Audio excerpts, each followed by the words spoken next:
O que você sabe sobre a succinilcolina? Qual é a dose? Para que serve? Quais as indicações e contraindicações?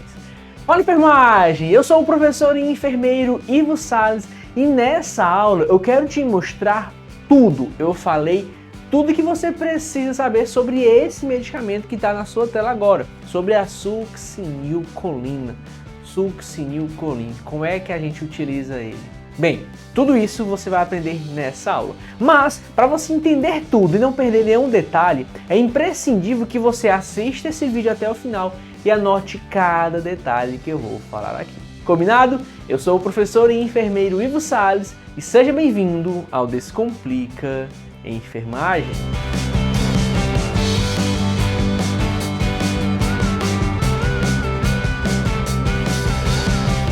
Vamos lá! Vamos falar sobre a succinilcolina. A succinilcolina é um medicamento muito utilizado durante o processo de intubação orotraqueal. Por quê? Ele é da classe medicamentosa que a gente chama de bloqueador neuromuscular. Ele faz uma paralisia muscular em todos os músculos, inclusive o da respiração, o músculo diafragmático. Ou seja, se a gente administra a succinilcolina no nosso paciente, esse paciente para de respirar. Por isso que ele é usado na intubação orotraqueal. E não é só na intubação? Não. Quando o paciente tem uma crise tetânica, para refazer aquele relaxamento, porque na crise tetânica o paciente ele apresenta todo o contraído, aquela contração bastante conhecida, aquela imagem que vocês já conhecem, a gente também utiliza um bloqueador neuromuscular. Agora, olha só que interessante, a succinilcolina ela é um bloqueador neuromuscular despolarizante. Isso significa que ele altera, que ele vai agir sobre os canais de potássio. Isso é muito interessante. Por quê? Porque é exatamente por isso que a gente tem que tomar cuidado com o seu uso em alguns pacientes que apresentam alterações no potássio, mas já a gente vai falar sobre isso. Uma das grandes vantagens de utilizar a succinilcolina é que ela realiza fasciculações. Ivo, o que é isso? O que significa essas fasciculações? Fasciculações é fazer com que o músculo fique tremendo. O músculo mais fácil de visualizar essa fasciculação é a língua, porque a língua não tem a camada epidérmica. E a partir do momento em que o paciente começa a fascicular e para, pronto, nesse momento o médico está autorizado de realizar a intubação orotraqueal. Outra grande vantagem da succinilcolina que ela vem em uma ampolinha e essa ampola vem em um pó liofilizado. E a grande vantagem disso é que ele não precisa ser refrigerado, diferente de outros bloqueadores neuromusculares como o rocurônio, que ele vem em um líquido e precisa ser refrigerado. A succinilcolina não tem esse problema, ele vem em um pó liofilizado, a gente precisa reconstituir, certo? O nome dele, que a gente pode encontrar, o nome comercial é o Quercetin ou Suxatrate, tá? Mas o nome dele, verdadeiramente, o nome é cloreto de succinilmetônio, isso significa que é a succinilcolina. Ele vem em uma apresentação em uma ampola de 100 mg, vem em um pó liofilizado, ou em ampolas de 500 mg. E é interessante que você saiba qual é a apresentação que você encontra disponível no seu hospital, na sua instituição, que pode mudar de instituição para outra. E a forma como você vai reconstituir e diluir, geralmente a gente dilui para 10 ml, você vai alterar a sua dose. Então é interessante que você saiba qual é a apresentação no seu hospital. Entretanto, o mais comum no Brasil, nos hospitais brasileiros, é nós encontrarmos uma apresentação de 10 mg. Essa é a mais comum. Ao ser administrada no paciente, ela começa a fazer efeito rapidamente, em torno de 30 segundos. Ele tem um efeito máximo de intubação, ele consegue realizar ali seu efeito máximo de intubação de 45 segundos até 60 segundos. Mas você não precisa esperar 1 minuto, não. Terminou de fascicular, já pode intubar. Ele tem uma duração curta, de 3 a 5 minutos, diferente, por exemplo, de outros bloqueadores neuromusculares, que pode durar até 40 minutos. Succinilcolina não. Ela tem um efeito mais rápido. E isso é, de certa forma, uma vantagem, porque caso haja alguma falha nesta intubação, é só esperar 5 minutos que aí fica ali ventilando e o paciente vai retornar à ventilação dele. Tudo bem? E a diluição dele, a gente administra ele puro, né? A gente, óbvio, ele é um pó, ninguém administra um pó no paciente, a gente reconstitui 10 ml, já vou mostrar para vocês. E após isso, a gente administra no paciente. E olha só aqui, esse aqui é um dos slides mais importantes que você precisa ter na sua cabeça. Para a intubação orotraqueal, você vai precisar de uma dose de 1 a 1,5 miligramas por quilo. Geralmente, os consensos mais atuais indicam uma dose de 1,5 miligramas por quilo, tá? Mas aí fica a critério médico realizar qual vai ser essa dose. E o que é que isso significa? Significa que a cada quilo do paciente, a gente vai precisar administrar 1,5 miligramas. Se eu estiver falando, por exemplo, de um paciente de 70 quilos, é só pegar 70 e multiplicar por 1,5, dá mais ou menos 105 miligramas, mais ou menos aí, certo? Ou seja, dá mais ou menos uma ampola, né? 105 miligramas, uma ampola tem 100 miligramas, tá? Para a manutenção da intubação em bolos, a gente utiliza 0,15 miligramas por quilo. E para manutenção em BIC, a gente utiliza 2 a 15 miligramas por minuto, entretanto, não é mais recomendado. Olha só a parte da reconstituição que eu falei para vocês. A gente sempre vai reconstituir, pelo menos preferencialmente, se reconstitui para 10 ml. Ou seja, aquele pó liofilizado de 100 miligramas, ele vai ser reconstituído em um soro de 10 ml.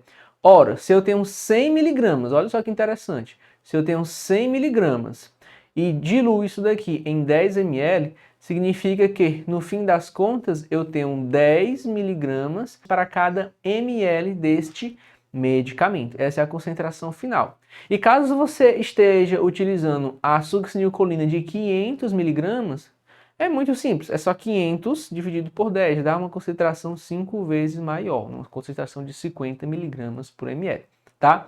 E uma das opções para diluir essa succinilcolina é diluir 500 miligramas de succinilcolina em 50 ml de soro fisiológico. A gente vai ter uma concentração final de 10 miligramas por ml. E aí a gente inicia a 10 ml por hora. Isso a gente configura na BIC, a bomba de infusão contínua. Tá? Ivo, e quanto aos efeitos colaterais? A succinilcolina tem efeito colateral?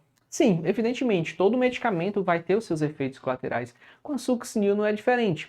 A succinilcolina, um efeito colateral que a gente pode encontrar é a bradicardia, principalmente aqueles pacientes pediátricos, com repetidas doses, infusão contínua ou doses maior de 4 mg por quilo. Um possível efeito colateral da succinilcolina é a hipertermia maligna, certo? Só que não é tão comum assim de acontecer.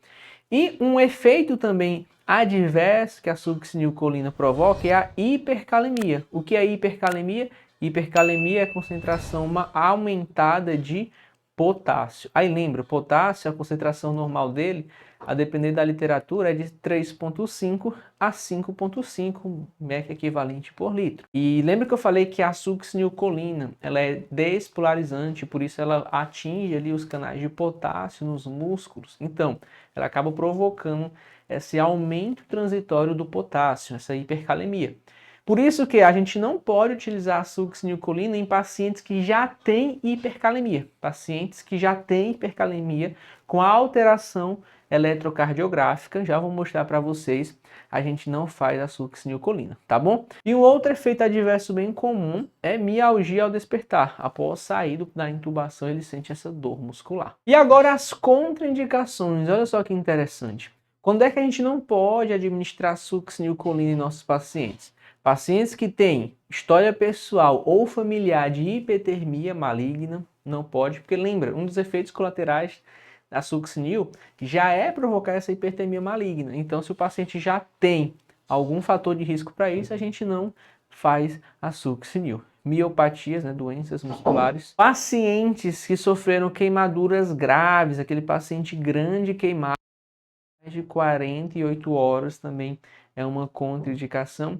E algum paciente que tem alguma imobilidade muscular, paciente paraplégico, tetraplégico, paciente que teve um AVC, também não realizamos a succinilcolina, exatamente porque quando esse paciente fica sem utilizar a musculatura, há uma hiperprodução, uma excitação, devido a esse processo de não utilizar o músculo que os canais de potássio, eles ficam facilmente excitáveis. E aí quando a gente faz a succinilcolina, que ele é um despolarizante, a gente provoca hipercalemia, né? Um aumento de potássio nesse paciente. E aqui, como eu falei para vocês, né? Qualquer patologia que deixa a musculatura sem movimentação, a gente vai evitar de utilizar a succinilcolina pelo risco de hipercalemia. E hipercalemia, você sabe, hipercalemia provoca arritmias cardíacas.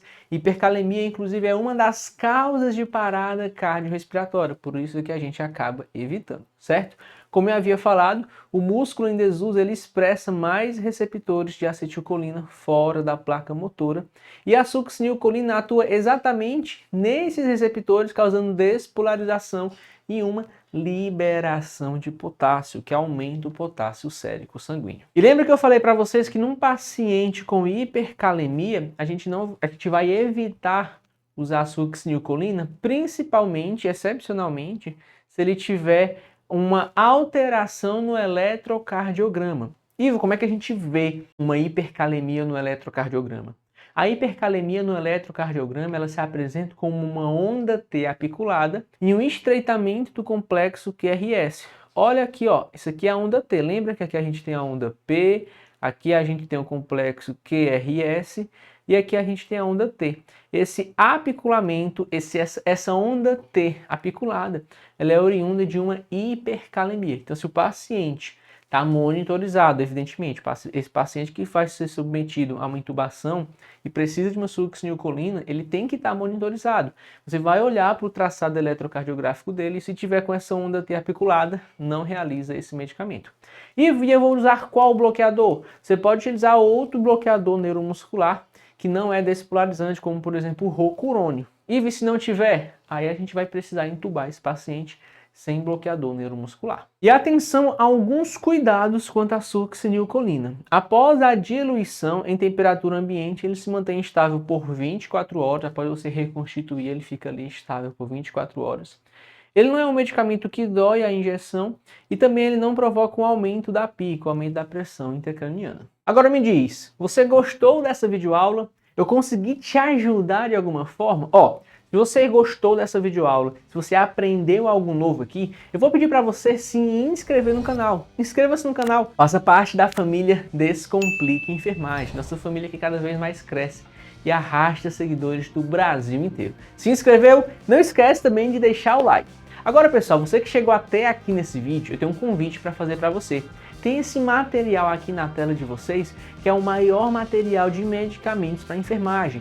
Nele tem todos os medicamentos utilizados, pelo menos a maioria, os mais utilizados, tem mais de 100 medicamentos.